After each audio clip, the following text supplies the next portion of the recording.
Shadowverse. Greetings, I'm Shad. And Tyrant, we need to talk about this sword, because some would say that it is an abomination. And others would say that it is the true form the katana was always meant to have. An abomination. Not an abomination. But you wanted to dedicate today's video about talking about this sword thing in detail, because there is so much to discuss about it. The pros, the cons. If you want to see the build video where this was actually constructed from one of our katanas. And a leftover sword from a previous video. Yes. Oh, yes. Is it even a sword? It was a sword-like object, but the crossguard and pommel was usable. I take that back. No, they're not. They're bad too. And so Tyrant has a full build video. You can see how we constructed it and some of our first impressions. This video, I wanted to be dedicated discussing everything, because there's so much about it. Now, spoiler, Tyrant is not a fan of this sword. I'm not a fan of it. Like, I didn't like it. I don't like the weight. I don't like the look. There's a lot I don't like about the sword. But we've discussed a little bit behind the scenes that maybe changing the pommel would help you out of it? Yeah, would warm me up a little bit to it. But the crossguard and pommel on this particular piece that we repurposed, just not that good quality. Not feeling it, yeah. So this was a katana. In actual fact, you got to see this very blade in action in our tree chopping video. The expensive versus cheap katana we compared, this was the cheap one, and we compared it against this $1,000 katana here. And interestingly enough, that blade, it performed pretty good. You should check out the video to find the check out the video, because I can't remember the exact details off the top of my head, but the blade on this actually held up for tree chopping. Tree chopping. Like a beast. And I thought it won. But the handle did get loose on it. Yes. But the blade is legit, okay? And so we took that and we re-hilted it with European style fittings, and we have this. And the question is it still a katana?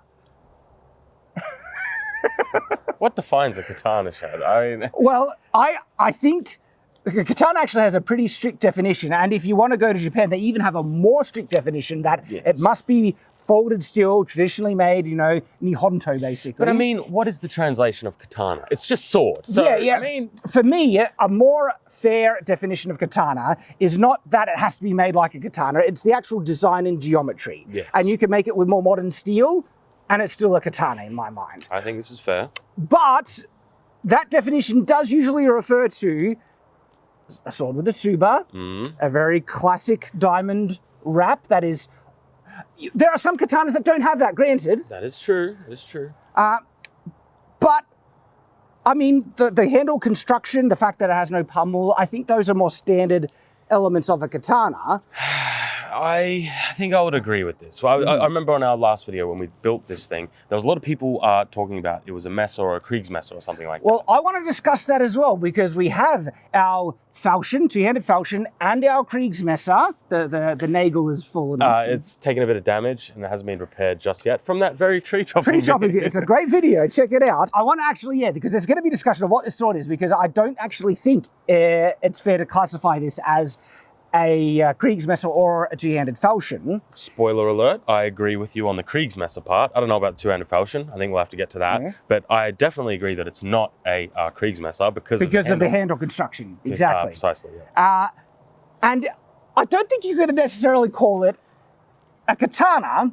And so in the end of the build video, there is a classification that this would technically fall into, which is a classification that refers to single-edged swords that are contemporary with the medieval period but are not European, and it's scimitar. But scimitar usually refers to Middle Eastern and Indian swords. Asian swords were never included in the scimitar category. I mean, there are some design elements that people say it looks a bit Arabian. And I agree with them. However, I think it's a combination of the design of the pommel and the habaki, actually. You might be right. Because it has that sort of golden look with the detailing. So it draws your eyes in that sort of way. But however, that's more of a Japanese thing. Like a wheel pommel, I think, would make this look more European. Absolutely. And that's, spoiler alert, what I think would warm me to this sword a little bit more. Which we might very well be pursuing. This is not the only abomination that we are going to be making on the channel. Because as much as I like this, I did say in the end of the build video that it addresses all my problems. I spoke too soon. It addresses some of my problems, not all of them. And I would like to make this re-hilting katana that does address all my problems. But we need a name to refer to it. And there is a term that appeared in the comments I don't like it. I like it. He's already been calling it all day. I've already been calling it. Ready? The Scimitana. Don't like it. You don't like it? No. It's the best one we get for it so far. If you have a better one, you know what other people have been calling it? What? The Tyrant's Blade. Oh, that's I didn't think you want your name attached to this. No, I don't. Scimitana. Scimitana, it's good now. Because it's not a true scimitar in terms of the classic definition, and it's not a true katana, I think for the sake of argument, Scimitana. Okay. Fair. Okay. All right. Yep. All right. I'll go with that. I want to discuss the dynamics of the sword. Its unit dynamics, its weight, and how this crossguard and pummel is affecting it. Oh, it is. Beneficial or not. And then I want to talk about the things, why it's perhaps not a falchion or Kriegsmesser. And then the things that I don't actually still like about it, that we could do an even better job and make a better Scimitana. Okay, so first, the weight. Official weigh-in. Now, of course, it must weigh heavier than what it started with because it has extra steel on it. And so it is coming in at nearly 1.5 kilos. This is important. This is important. This is on the heavier end of swords of this size. Yes. It does need to be acknowledged. Now, having said that, though, we do have swords of this size that are heavier. You're wearing it. That's 1.7 kilos. And have I not said that I don't like the weight distribution of this sword? You have. And isn't there a project currently in the works to address this? Maybe there is. The thing is, though, the reason why I actually still love that sword is that, legit, you can check out my review on that. When I reviewed that sword and I didn't know its weight, I thought it was way lighter. Right. The reason being is the balance is so good. It's not top heavy. It has such a chunky pummel that brings the weight down that it's really maneuverable. And that's exactly what's happening with this. Yes. The extra weight actually makes this, for me, feel lighter than your standard katana. Well, because it is. A standard katana, now there's a huge variance in this, but for the most part, in a generalization, about 1.2, 1.3. You're going to be somewhere in that range. And that's what this one was. Now this is bumped up to 1.4, nearly 1.5, and it's shifted the weight distribution from being a bit top heavy, as a katana standardly is, to actually pretty closely... show the point of balance. Like, this is really close to the hilt. And on a standard katana, look at the difference here in the point of balance, okay?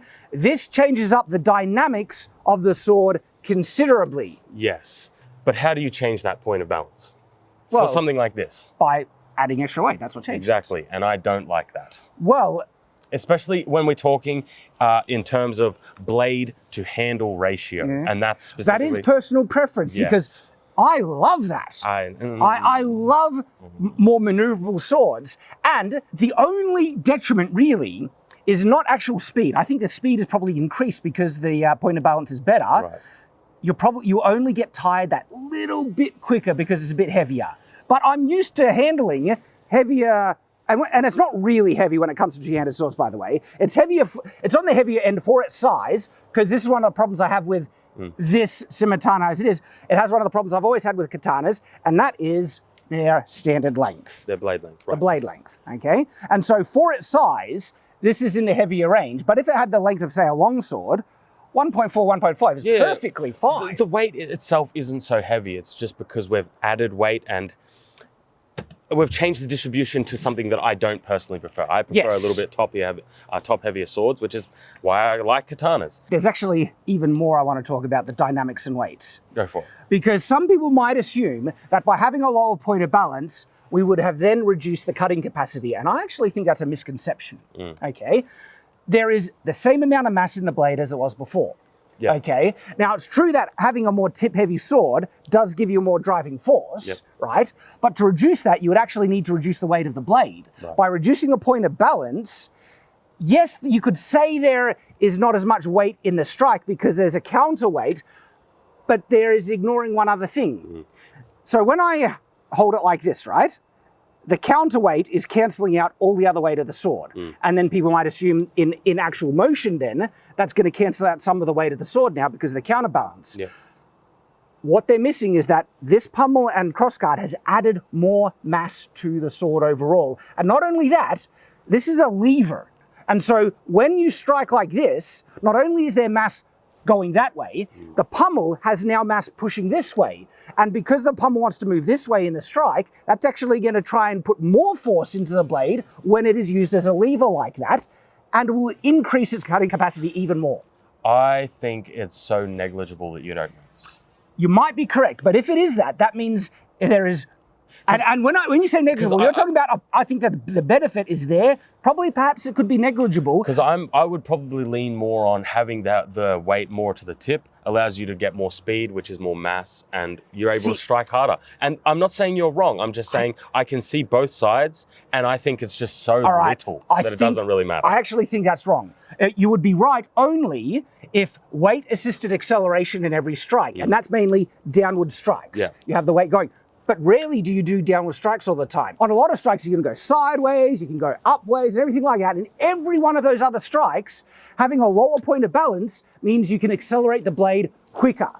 And so this will have increased the speed, not reduced it. To counter that, I would say conservation of mass. You're always keeping the blade in motion, not to lose its momentum. This is, you guys, just let us know what you think. I still stand by that. I think this has increased the speed, because, again, you have the counterbalance to literally overcome the stationary inertia of the blade. And so it's easier to accelerate now as a result. Well, I guess that's something you might have to put to the test in a future video. Maybe. But there is this other thing. Regardless of the counterbalance enabling faster acceleration, there is now just more mass in the blade, in the sword overall. And more mass means when you're accelerating, you're going to have more momentum, stronger striking. A heavier sword will hit harder. That's just the reality of things. And so, because we've increased the mass and increased its maneuverability with that, to me, this is a significant enhancement over its original functionality. I'm going to disagree. I'm not going to go that far. Simply because I feel like once we get into that realm, I would be like, well, what's more practical? A single-edged sword or a double-edged sword? Oh, well, in terms of versatility, I always say double-edged sword. So like you're just getting into that point when you start to get down to that nitpicky stuff. But I love that nitpicky stuff. Right. But anyway, I wanted to talk a little bit about this two-handed falchion. Yes. Because I love this sword actually, and you're probably sitting there going, well, this actually looks very, very similar to that. Essentially, like, let me see this on profile. You're right, there are some significant similarities between those two swords now. But first, let me just jump on the Kriegsmesser thing, because a lot of comments are saying, we just made a weird Kriegsmesser. If you were to compare this to any European sword, Tyrant already mentioned this, it would be a two-handed falchion and not a Kriegsmesser, because it has a sword construction, hilt construction. Kriegsmessers, literally, the difference between these two swords in definition, in our medieval times, they probably weren't as strict with this, but it's useful to have strict definitions in the modern period, because then we know what we're talking about. The difference between these two swords is handle construction. This exact same blade with a sword, hilt construction, it would be a two-handed falchion now. Exactly. So the basic difference between a sword handle construction and something like Kriegsmesser is it has two scales on each side, which is more of a knife construction. Yes, that's how you construct a knife. And it's usually pinned, things like that together, but it's not the same sort of construction. That's the big difference. Yeah, it's just the big one. And so if you, by strict definition, this is closest to a two-handed falchion if it was a medieval sword, but because it has an Asian blade. I can see some people's confusion, because there are two bamboo pins going through the wood, the actual original handle from the katana. So I guess there's kind of that argument to be made, but it's still not right. So with the two-handed falchion, all right, so what do you think is the biggest difference? We've acknowledged that they are very similar. Yes, yes. But what is a difference? The biggest difference and most significant is the blade profile. Not just blade profile, length. Yeah, length as well. So proportionality on a sword to me is really, really important. And the proportionality of this blade to handle ratio, I love it. Yeah. Like I could make this a little bit smaller. That's a personal preference type thing, especially because we've got this longer pommel. That's a personal thing. This, I shortened this because it was too long. Yes, and I even saw now, I still feel like it's too long. It just feels like this blade is too small for this handle. Only by a little bit, because when I was seeing these combined, like the hair, look, this handle hits the, like you actually nailed the length perfectly. I know, I think it's an optical illusion on this one, Tyrant. It is objectively a little bit longer. That is true. Yeah, but that still is. It's because the crossguard makes it look so wide. I guess and so. the blade looks so tiny. And then the handle is so thick. Yeah. And then the pommel is so long. It's... So the difference between these two swords, the fact that the blade profiles are so different makes them very different swords, especially in the dynamics of how they cut and how they absorb shock. This two-handed falchion has a significant distal taper. Like if you see it on profile, it's thicker here and tapers down to a much thinner point. Like many traditional katanas, this katana blade has a distal taper, but it's not huge, and other ones don't have ones at all.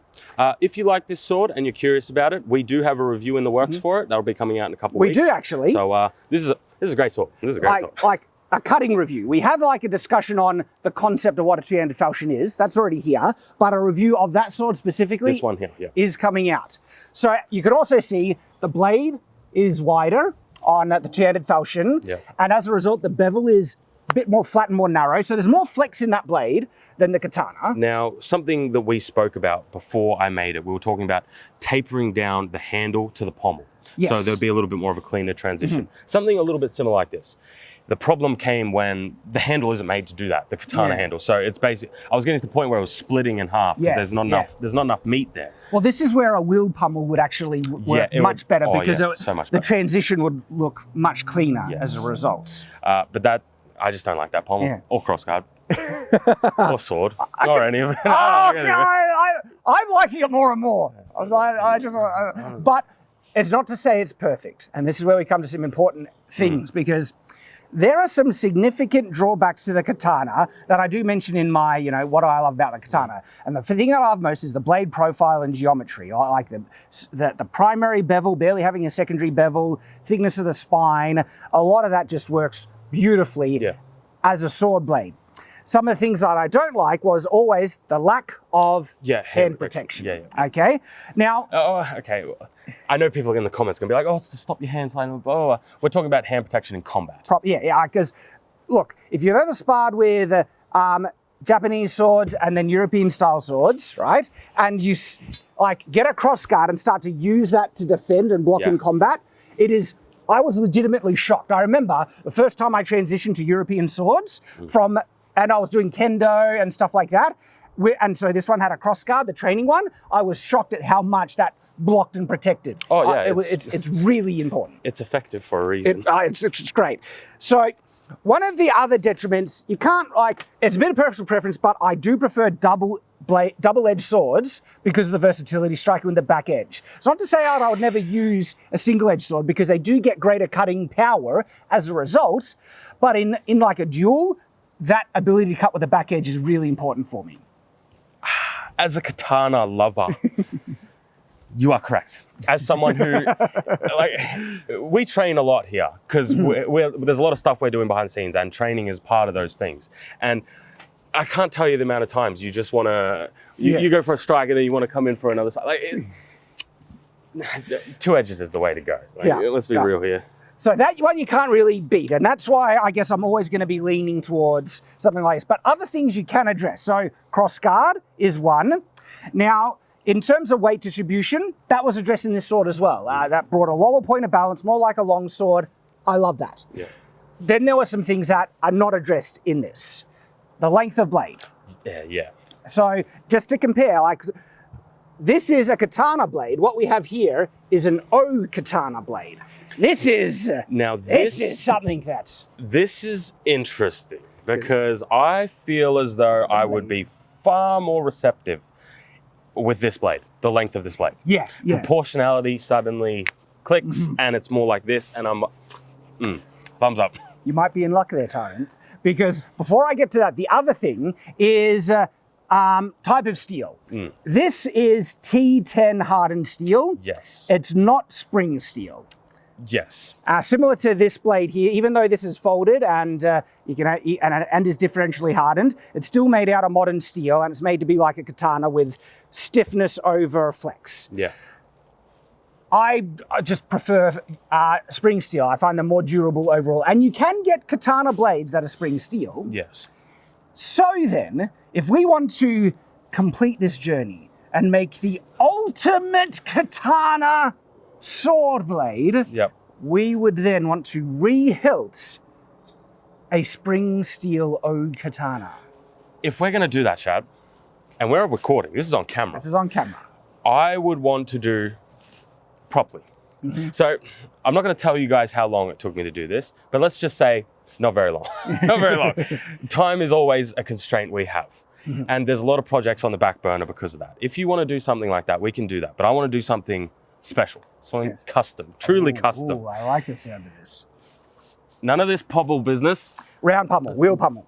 Exactly. Yep. And I'm talking custom pommel rather than repurposing, because this was leftover stuff and it's trash. Yep. So we're starting from scratch. Okay. Yep, we can do that. Well, you're in luck, because I have already ordered, it's paid for, it's going to get here in a couple of weeks, a Ronin katana, O katana. So it's made by Ronin Katana, but it's an O katana. It's one of these things. It was through hardened. Oh, is that the brand of this? No, this isn't. I don't know what brand this is, but it's a good we've O had this one for ages, and I'm like, what is this? I want to keep an O katana, so I'm going to keep this. But the new one I bought, specifically, it's like 1040 something through hardened, which means it should very likely be spring steel. Yeah. And it's an O katana. And so I bought that for the direct purpose of re-hilting it to make the ultimate katana with a longer blade, spring steel, cross guard, everything. Ronin Katana made this. Oh, did they? Yeah, yeah. Okay. They do good swords. I'm on board, I'm on board. Okay. But not only have I done that, we need to be fair. Like, we've done it one way. Do you want to announce this? Yes, we're going to announce it. Okay, okay. Once you announce it, we have to do it. We will be doing it, yeah. I have also ordered, because I've already committed, I've ordered it, another long sword for the direct purpose of re-hilting it with katana fittings. We are going to get a long sword blade, and it's a tinker long sword, but specifically one of the sharp ones. I have a blunt trainer tinker. This is an actual sharpened, battle-ready Hanwei tinker long sword, and it's easy to re-hilt it because it actually has an unscrewable pommel. And so we are going to re-hilt it with a tsuba and a katana handle. Yeah, yeah. So now, if you want to talk about abominations, I think that one would be an abomination. I've got a creeping feeling that I'm going to like it. Because we talked about this before, just weight balance and how the handle can change everything. And I've got a feeling it's going to move the cutting. Like, for example, something like this is very well balanced down here. This is a big chunky pommel. But once you remove all this and you give it something like a katana handle, all of a sudden we put the weight back down here, which I like. It's going to look so cursed. Because I think we can actually use the handle from the O katana I ordered. It's got the right size on it. And even some of I think we could use the Suba as well. And it might not be that difficult to re-hilt it, but the amount of space inside, we might need to fiddle around with that. Yeah. So funnily enough, I know it sounds like just putting the katana stuff on a longsword is the easier one. I've got a feeling that's probably going to be a bit more finicky. I think so, because like trying to get things perfect. Because we're going to need to drill holes through this longsword tang to get and it's got a thinner tang, so we're going to have to be careful about that. So that's going to be, we're going to have to just wait and see what we get. Was there anything else you wanted to cover? That is everything. Like, this has been such a fun project, and look, I love it. I love the Scimitana. It addresses a lot of the problems, but it's not perfect. We are going to make the ultimate Scimitana, right? And you might even like it. Yeah. I've got a feeling I like the longsword one. And I've got a feeling if we use the O katana and we're able to change up pommel design and do custom, I'm in agreement. I think I'm gonna be feeling it. I'm gonna like it. I'm feeling this one, man. Every time I hold it, it's just, I love it. So there we go. Thank you for watching, everyone. And look, there are some, if you want to get further context, there's some good follow-up videos you can watch that are already out, like the build video for this one right here, if you haven't seen it. The review of the two-handed falchion. That's not out yet. That's not out yet. That will be coming out. But all right, the discussion of what a two-handed falchion is, that's there. Where we compare this blade to the $1,000 katana blade, that's all available. Look, they're right here. You can click on them right now to check it out. Or if you want to see the one where we chop the trees down and actually see how this performed. This is a beast. It handled the tree chopping. The actual blade on this is pretty sweet. Check that out, guys. Wait. You can click right there. Great video. One of our best. Bye. Bye.